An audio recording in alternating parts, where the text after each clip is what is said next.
నమస్కారం. నేను కామేశ్వరిని. ఆన్‌లైన్‌లో సంగీతము, సంస్కృతం నేర్పడం కోసమని ఈ మధ్యగా నేను ఒక వీడియో చేశాను. ఆ వీడియోలో అన్ని వివరాలు చెప్పాను మీకు. అయినా కానీ కొంతమంది డౌట్స్ అడుగుతున్నారు కాబట్టి మళ్ళీ వీడియో చేస్తూ పడుతున్న కొన్ని బాధలున్నాయి. అవి సాధక బాధకాలు నేను మీతోటే కదా చెప్పుకోవాలి. ఎవరున్నారు? నా కుటుంబం మీరే కదా. ఇంకా సీనియర్ సిటిజన్కి చెప్తారా, ఫీజు ఎంత, ఇవన్నీ అడుగుతున్నారు. నేను ముందు దాంట్లోనే స్పష్టంగా చెప్పాను. సీనియర్ సిటిజన్స్కి నేను చాలా ప్రాధాన్యం ఇస్తాను. వాళ్ళు ఇంట్లో ఉంటారు, ఏమీ తోచదు కాబట్టి ఇంట్లో కూర్చుని హాయిగా వాట్సాప్ వీడియో కాల్లో నేను సంస్కృతం చెప్తాను, సంగీతం చెప్తాను, పాటలు చెప్తాను, మీకేం కావాలంటే అవి చెప్తాను అని చెప్పాను. సంగీతానికి సంబంధించి, సంస్కృతానికి సంబంధించి. ఫీజు వివరాలన్న ఫీజులు నాకు లక్షలు అక్కర్లేదండి. నేనేం చేసుకుంటాను? మినిమం ఫీజే. మీరు ఫోన్ చేయండి. ఫీజు గురించి ఎందుకు ఆలోచిస్తారు? ఎందుకు బెంగపడతారు? కట్టే స్థాయిలో ఉన్నామంటే వేలు లక్షలు వేలు తీసుకోను. పాఠం చెప్తున్నాను కాబట్టి గురుదక్షిణగా ఏదో కొంచెం తీసుకుంటాను. పైగా అసలు ఈ ఆన్లైన్ క్లాసులు మొదలు పెట్టడానికి కానీ ఈ మనీ తీసుకుంటున్నాను దేనికి అంటే కేవలం ఆధ్యాత్మికమైనటువంటి కార్యక్రమాలు కొన్ని నేను తలపెట్టుకున్నాను. వాటికి నాకు మనీ కావాలి. నా దగ్గర లక్షలు కోట్లు లేవు. భగవంతుడు ఇచ్చినటువంటి నోరుతోటి ఆ ఉద్యోగం చేసుకుంటూ సంస్కృత పాఠాలు చెప్పుకుంటూ సాంస్క్రిట్ లెక్చరర్గా నా బతుకు నేను బతుకుతున్నాను. ఆ ఉద్యోగం నా బతుకు చాలు. ఇవి ఎందుకు నేను ఈ కార్యక్రమం పెట్టుకున్నానంటే కొన్ని ధర్మకార్యాలు ఏవో చేయాలనుకుంటాను భగవత్కి సంబంధించినవి. అందుకే దేవుడికి దీపం పెట్టుకుని వాళ్ళ ఏకాదశి దీపం పెట్టుకుని ఆయన దగ్గర దండం పెట్టుకున్నాను. ఆయన నువ్వు ఈ ఆన్లైన్ క్లాసుల మీద వచ్చే ప్రతి పైసా నీ కోసమే ఖర్చు పెడతా. ఒక్క పైసా నాకు అక్కర్లేదు. నాకు సర్వం ఆయన ఇచ్చాడు. నాకు కావలసిన ఇచ్చే ఇంకా నాకెందుకు? నాకేం వెర్రి వ్యామోహాలు ఏమీ లేవు. 67 ఏళ్ళ వయసుకు వచ్చాక ఆధ్యాత్మిక చింతన తప్పితే వేరే లేదు. భగవత్ కార్యాల కోసం మనీ లేదు కాబట్టి ఆన్లైన్ క్లాసుల్లో మీకు కావలసిన సమయంలో నా కష్టం నా టైం ఆలోచించకండి. ఎర్లీ అవర్స్లో 4ంటికి కావాలన్నా చెప్తాను, 3ంటికి కావాలన్నా చెప్తాను, రాత్రి 11ంటికి కావాలన్నా నేను చెప్తాను క్లాసులు. మీరు నేను ఇచ్చే కాంటాక్ట్ నెంబరుకి ఫోన్ చేసి మీరు మాకు చెప్పండి, మీ వివరాలు చెప్పండి. నేనే ఫోన్ చేస్తాను, నేనే మాట్లాడతాను. మీరు సీనియర్ సిటిజన్ అయితే నాకేంటి? మీకే మీ సంతోషమే నా సంతోషం. అందుకోసమే నేను చేస్తానంటున్నాను కేవలం. అయితే ఈ నెంబర్ని వాడుకొని కొంతమంది నన్ను బెదిరిస్తున్నారు. ఏమన్నా బాగుందా చెప్పండి? నా బతికేదో నేను బతికితే సంగీతం కోసమని ఆయనతో అవతల వాళ్ళతోటి ఆ నెంబర్ తీసుకుంటే ఆ నెంబర్కి నేను కాల్ చేస్తే బెదిరింపులు. ఇంకా నెంబర్ దొరికింది కదా. ఈ మధ్య ఇంకో ఇద్దరు బయలుదేరారు. మేము అన్నమయ్య కళాక్షేత్రం తిరుపతి నుంచి ఫోన్ చేస్తున్నాం. ఎల్బీ నగర్లో మీకు అన్నమయ్య కళాక్షేత్రంలో మీకు గురు పూజ చేస్తాం రండి అని. గురు పూజ నేను ఎవరికి గురువుని? కాలేజీలో సంస్కృతం చెప్తున్నాను కాబట్టి స్టూడెంట్స్ గురువుని, సంగీతం చెప్తున్నాను కాబట్టి నేర్చుకునే వాళ్ళ గురువుని. నేను ప్రపంచానికి సనాతన ధర్మాన్ని తర్వాత గురు బోధల్ని నేనేం చేయట్లేదే. నాకెందుకు? ఎంక్వైరీ చేస్తే ఏమీ లేదు, నథింగ్. ఇన్విటేషన్ లేదు, లొకేషన్ లేదు. 3 రోజులు నన్ను వేధిస్తే ఆ 2 నెంబర్లు పిఎస్లో ఇచ్చాను. వీళ్ళు వేధిస్తున్నారు చూసుకోండి. లేడీ హెరాస్మెంట్ నెంబర్లను అలా ఉపయోగించుకోవడానికి నేను ఆన్లైన్ క్లాసుల నెంబర్ ఇచ్చింది. ఇక్కడ ఈ రకమైన బాధలు. నేనేదో ఆధ్యాత్మిక చింతన కోసం 4 డబ్బులు వస్తాయి కదా అని నేను ఆన్లైన్ మొదలు పెడితే అది మౌకా తీసుకొని బెదిరింపులు. నన్ను బెదిరించి నన్నేం చేస్తారు? ఎవరికైనా ప్రాణభీతి ఉంటుంది. నాకు ప్రాణం గురించిన బెంగ ఎప్పుడూ లేదు. ఎప్పుడు పోతుందా ప్రాణం పోతుందా అని, ఎప్పుడు పోతానా అనుకుని పోవాలి అనుకుని దండం పెట్టుకుంటాను. ఇప్పుడు నన్ను బెదిరించి ఏం చేస్తారు? బెదిరించడానికి నా దగ్గరే ఉంది. ఇంకా హింసించే వాళ్ళ సంగతి కూడా చెప్పాలి. ఎందుకంటే మీరు నా కుటుంబం, నాకు ఎవరూ లేరు కాబట్టి ప్రతి చిన్న బిట్ టు బిట్ మీకే చెప్తాను. నేను ఏదో ఆశించి కాదు. నేను ఎలా బతుకుతున్నానో, నా మీద దౌర్జన్యాలు ఎలా జరుగుతున్నాయో చెప్పాలి కాబట్టి చెప్తున్నాను. సరిగా సంక్రాంతి పండగల్లో ఒక తుఫాన్ మొదలెట్టాడు ఎవడు? ఒక దౌర్భాగ్యుడు. ఆ దౌర్భాగ్యుడితోటి గోల అయిపోయి ముందు 2 వారాలు అవతల పెద్ద మనిషిని, తర్వాత 3 వారాలు నన్ను తీసుకున్నారు. అవతల మనిషిని వదిలేసి నన్ను సర్వవిధాలా చక్కగా ఎన్ని సంస్కృత పదాలు ఉపయోగించాలో అన్ని రకాల అన్నారు. దాని ప్రభావం నా మీద ఏమాత్రమూ లేదు. ఎందుకు అంటే నేను ఎవరినే తిట్టినా పొగిడినా నాకేం తాకదది, నా మనసుకు తాకదు. నేను దాటేసిన బోర్డర్. నా కీర్తికి అపకీర్తికి వారసులు లేరు. మీరు తిట్టినా పొగిడినా నాకు ఏ అనుభూతులు లేవు. మనుషులకి గోడలకి తేడా తెలవదు నాకు. ఈ స్థితిని ఈ దాటి పొందాను నేను. ఎందుకంటే అన్ని స్థితులు దాటేసి ఒక స్థాయికి వచ్చేసాను కాబట్టి నేను వీడియోలు చూడను, కామెంట్లు చూడను. అవి నాకు అవసరం లేదు. ఎవరైనా చెప్తుంటే కూడా వినను. ఎందుకు వచ్చింది? ఆరోగ్యకరమైనవి వినాలి కాబట్టి అవే వింటాను, అవే చూస్తూ ఉంటాను. కాబట్టి ఏ వీడియోలు ఏ ప్రభావాలు నా మీద లేవు. కానీ నా గురించినటువంటి భయం ఒక అంతర్గతంగా అవతల వ్యక్తులను ఎందుకు భయపెడుతుందో నాకు తెలియదు. ఎందుకు భయపడుతున్నారో కూడా నాకు తెలియదు. నా బతికి ఎలా అయిందంటే బతుకంతా క్రిమినల్ కేసులతోటే అయిపోయాయి, పోలీస్ స్టేషన్లతోటే అయిపోయాయి.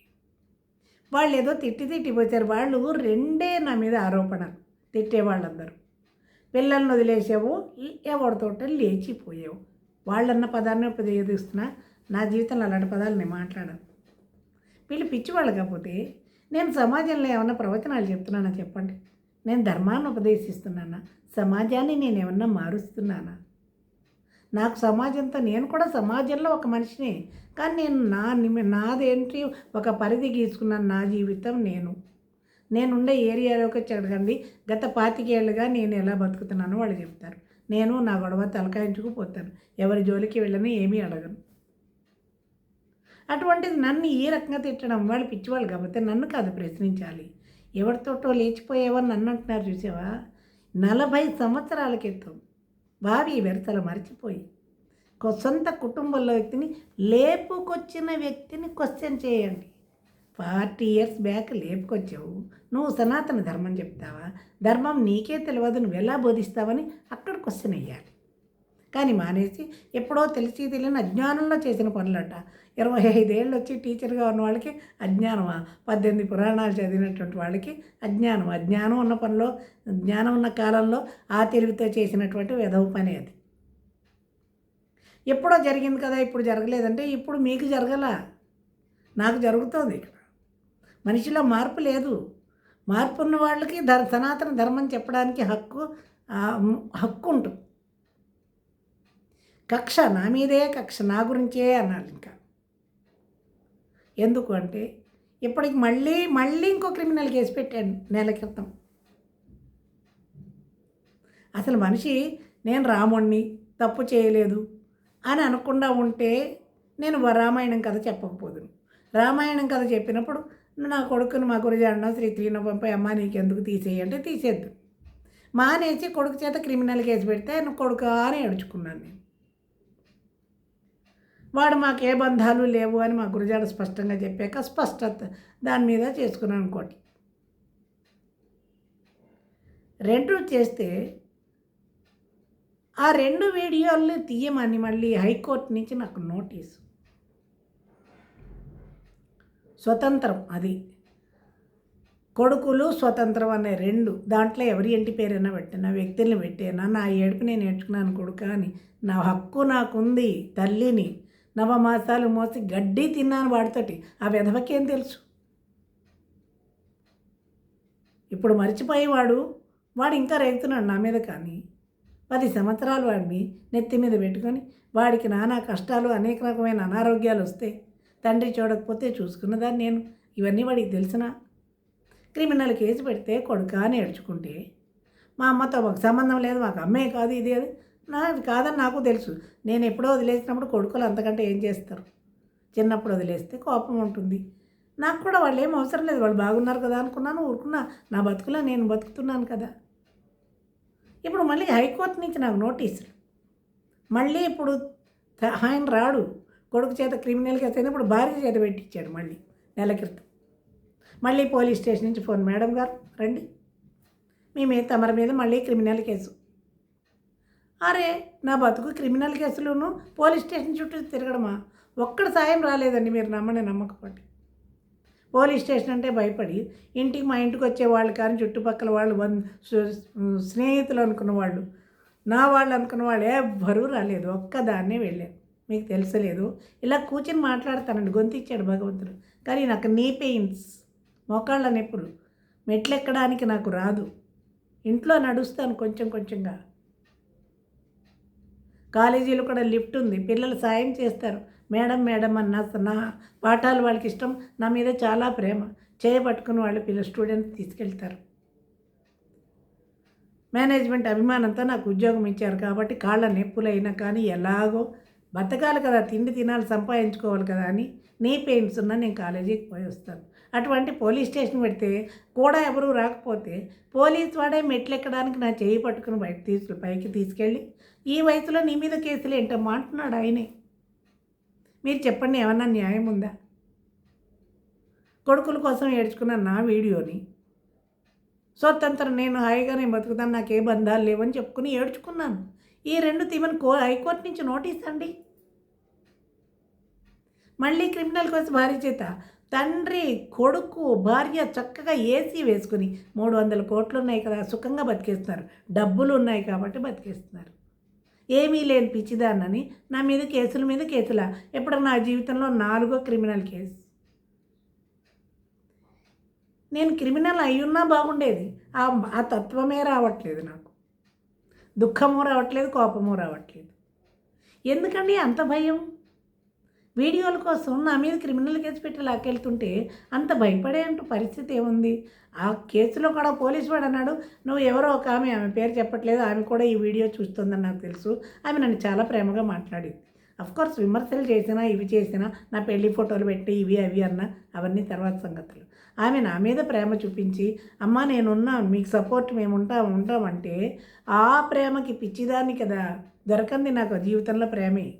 ఆ ప్రేమకి లొంగి, అమ్మ నేను నా ఊరు తీసుకెళ్తాను, మా ఊరు తీసుకెళ్ళి అన్నీ చూపిస్తాను, విషయాలు చెప్తానంటే అక్కడ పోలీసు వాడు అడుగుతున్నాడు, ఆవిడేమన్నా ఊరికి తీసుకెళ్తాను అంటే నా ఊరు నా ఇష్టం అండి. ఆమె ప్రేమ నచ్చింది, తీసుకెళ్తానన్నాను. దాంట్లో భయపడడానికి ఏముంది? కేసు పెట్టడానికి ఏముందండి? చెప్పాను కాబట్టి తెలిసింది. లేకపోతే ఆవిడ నెంబర్ తీసుకుని ఆవిడ తీసుకెళ్తే ఎవరికి తెలుస్తుంది? అయినా నేనేం దొంగ పని చేస్తున్నానా, హత్య చేస్తున్నానా, అధర్మమైన పని చేస్తున్నానా?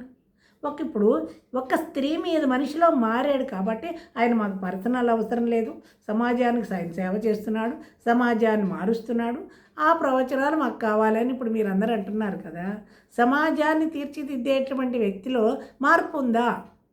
40 ఏళ్ల క్రితం క్రిమినల్ కేసు, ఇప్పుడు 2 క్రిమినల్ కేసులు. ఒక స్త్రీ మీద ఎంత కక్ష ఎందుకు? కక్ష, భయమా, ఏమిటది? సమాజంలో వ్యక్తినే కదా, నేను సమాజాన్ని ఏం మారుస్తాడండి? క్రిమినల్ కేసులు పెట్టి నన్ను 100 సార్లు పోలీస్ స్టేషన్ తిప్పే ఆయన సమాజాన్ని మారుస్తాడా? సనాతన ధర్మం గురించి చెప్తాడా? భార్యాభర్తల అనుబంధం, అన్నదమ్ముల అనుబంధం, ఒకళ్ళ మాట ఒకళ్ళు వింటే తప్పేమిటి? ఏమి నీతి అండి, ఏమి నీతి అండి? ఈ నీతి నా విషయంలో ఏమైంది? నేనేం ద్రోహం చేశాను? నీ ఆస్తి కావాలన్నానా? నేను వదిలేసిన వాళ్ళు కావాలన్నానా? అసలు నేను నీ జోలికి వచ్చానా? ఏమన్నా మాట్లాడానా? ఎందుకంత భయం? క్రిమినల్ కేసులు ఏంటి? ఎన్ని కేసులు? ఒక స్త్రీ మీద, సంప్రదాయమైన కుటుంబంలో పుట్టిన ఈ వయసులో ఉన్న స్త్రీ మీద క్రిమినల్ కేసులా? ఆలోచించండి. ఇది నేను మీకు చెప్పలేదు అనుకోండి, మీకు తెలియదు, అందుకే చెప్తున్నాను. మళ్ళీ ఈ వీడియో చూస్తే ఇంకా మిగిలిన వాడు ఎవడు? తండ్రి ఉన్నాడు, లేకపోతే నా పెద్ద కొడుకు శ్రీశ్రీ ఉన్నాడు, వాడి చేత పెట్టించాలి కేసులు. వాడి దేవుడు అండి, వాడిని అనవసరంగా లాగొద్దు. ఒకవేళ వాడే కేసు పెట్టినా నేను ఆనందంగా పెడతాను, ఎందుకంటే వాడు గురజాడుకున్నంత తెలివితేటలు వాడికి లేవు. వాడు చాలా దేవుడు. వాడికి ఏ లోకమే తెలియదు, అంత మంచివాడు మా శ్రీశ్రీ. ఇంకా మిగిలితే వాడి చేత పెట్టించాలి క్రిమినల్ కేసు. ఏమని పెడతారండి? నేను ఎవరి పరువు తీశాను? నా బతికేదో పోయింది. నిన్ను అవధానిని చేస్తాను, గొప్పదాన్ని చేస్తానన్న 2 మాటలకే నా జీవితాన్ని తగలబెట్టుకుని నా మీద నేనే పెట్రోల్ పోసుకున్నట్టు అయింది. అక్కడ అవధాని లేదు, గొప్ప చదువులు లేవు, ఉద్యోగాలు లేవు. నన్ను ఈ రకంగా రోడ్డు మీదకి లాగేసినటువంటి మహానుభావుడు. ఆడది ఎంత వెర్రిదండి? ప్రలోభాలకి లొంగి, అక్కడ ధనానికి లొంగలేదు, వ్యామోహాలు అందచందాలకి లొంగలేదు. ఏ చదువు అంటే ఇష్టం కూడా చదువు, అవధానం చేస్తానంటే ఓ మహా లేడీస్ ఎవరు లేరు, నేనే అవధానం అవుతాను, వెర్రిదాన్లా నమ్మినందుకు. ఈవేళ పోలీస్ స్టేషన్ల చేత తిరుగుతూ ప్రదక్షిణాలు చేసుకుంటూ హైకోర్టు నుంచి నోటీసులు అందుకుంటూ వాళ్ళు చక్కగా కూర్చుని ఉన్నారా? ధర్మమేనా? మీరు ఆలోచించండి. ఇటువంటి వాళ్ళు సనాతన ధర్మం చెప్తే వింటారండి? మీరు ఆడవాళ్ళు కాదు, మీ కుటుంబంలో ఆడవాళ్ళు లేరు. తిట్టేవాళ్ళకు కూడా నువ్వు ఇలా పోయావు నన్ను అనడం కాదు, తీసుకొచ్చిన వాడు అవతల వ్యక్తుల గురించి అడగండి. 40 years బ్యాక్ లేపుకొచ్చిన వాళ్ళు ఎవరు? ఇంట్లో స్త్రీకి గౌరవం విధవా అని పెళ్ళాన్ని తిట్టేటువంటి ఈ వ్యక్తి మళ్ళీ ఈ వీడియో మీద కూడా మళ్ళీ ఇంకో క్రిమినల్ కేసు పెట్టి లాగచ్చు. నేను బతికున్నంతకాలం వీడియోలు చేస్తూనే ఉంటాను. అది కూడా రామాయణం, సంస్కృతం, సంగీతం గురించి. ఎవరిని దుష్ప్రచారం చేయడానికి నేను వీడియోలు చెయ్యను. తర్వాత పోలీస్ కేసులు, హైకోర్టు నోటీసులు ఇస్తే భయపడే అంత పిచ్చిదాన్ని కాదు. 40 ఏళ్ల క్రితం ఏదో మాటలకి లొంగినప్పుడు నిజంగానే పూలందేవి ఎంత పిచ్చిదాన్ని. ఇప్పుడు పూలందేవి సంవత్సరాల తర్వాత వాళ్ళ మీద ఎలా తిరగబడిందో అలా నేను తిరగబడట్లేదు. పిచ్చితనం అయితే పోయింది, భయం లేదు నాకు ఎప్పుడూను. ఇంకో కేసు పెట్టుకుంటావో పెట్టుకో, ఏం చేస్తావో చేసుకో. ఈ బెదిరిస్తున్న వాళ్ళు ఎవరు అసలు? ఈ నెంబర్ తీసుకుని నన్ను వాడుకుంటున్నాను, నా నెంబర్ వాడుకుంటూ నన్ను బెదిరిస్తున్న వాళ్ళు ఎవరు? ఈ వయసులో ఈ బెదిరింపులు ఏంటి? ఎందుకు? సొసైటీలో ఆడదాన్ని భారతదేశంలో స్త్రీకి చాలా గౌరవం ఉన్నారు. ఆహా, ఎంత గౌరవం! స్త్రీకి విలువ ఇవ్వకుండా క్రిమినల్ కేసులు పెట్టి సనాతన ధర్మమా? క్వశ్చన్ ఎక్కడ వేయాలో అక్కడ వేయండి. మీరు ఇంకొకటి, నా మీద ఎన్ని వీడియోలు చేసుకున్నా, ఇంకా నన్ను ఎన్ని తిట్టినా నాకు తెలియదు, నేను చూడను. మీరు ఏం విమర్శించినా నాకు వచ్చిన నష్టం ఏమీ లేదు. నేను నా ఆధ్యాత్మిక చింతనలోనే పెడుతూ ఉన్నాను. అమ్మ, ఆన్లైన్ వాళ్ళకి మళ్ళీ ఒకసారి నమస్కారం చెప్తూ, ఫారెన్ వాళ్ళు చాలామంది జాయిన్ అయ్యే సంగీతం కోసం, సంస్కృతి కోసం. మీరు ఇచ్చే ప్రతి పైసా కూడా భగవత్ కార్యానికే ఉపయోగిస్తాను, నా స్వార్థానికి నేను వాడుకోను. అందుకోసమే నేను ఈ ఆన్లైన్ క్లాసులు తీసుకుంటాను. వయసుతో సంబంధం లేదు, జాయిన్ అవ్వండి. భగవంతుడి కృపకి పాత్రలు అవ్వండి. మీ పైసా ఆయనకే చెందుతుంది, నాకు కాదు. ఈ నెంబర్ని సద్వినియోగం చేసుకోండి, పర్సనల్ విషయాల కోసం వాడకండి. నమస్కారం.